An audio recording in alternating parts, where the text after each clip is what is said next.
السلام عليكم، يا رب تكونوا بخير. الفيديو ده هنعمل الكريب بتاع المحلات بالظبط، من غير بيض، من غير حاجات كتير. معايا كوباية دقيق، عليها معلقة سكر كبيرة، عليها نص معلقة ملح، عليها معلقة خل ومعلقة زيت.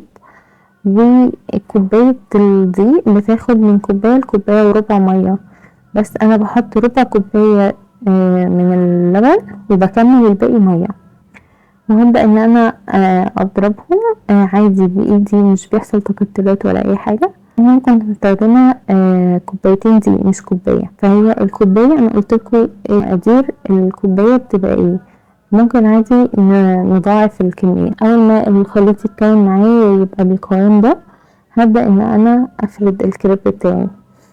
لازم الخشبة بتاعة الكريب دي عادي تتجاب من اي محل مستلزمات مطبخ. هبدأ ان انا افردها كده بكل سهولة. لو انتي فردتي الكريب وحصل ان هو متفردش كله، عادي ممكن تاخدي بالمعلقة او الاسباتيلا وتحطي الخليط على الفتحات اللي هي موجودة دي لغاية ما تكوني الرغيف كامل يعني.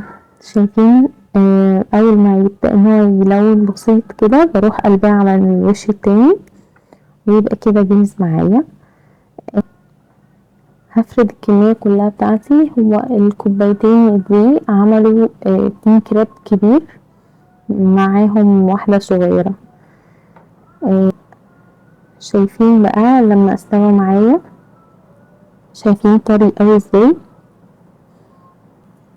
هبدأ بقى ان انا احشيه عادي، تحشي اي حاجة. انا حشيته بسطرمة بميكس جبن وفلفل الوان وزيتون، طبعا حطيت كاتشب ومايونيز.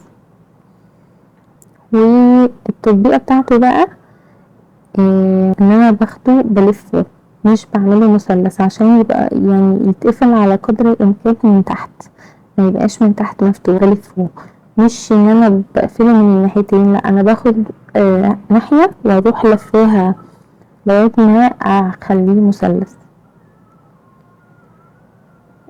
بعد كده هحطه على الجريل تاني عشان يحمص. بجد تحفة، والطريقة دي بجد جميلة جدا.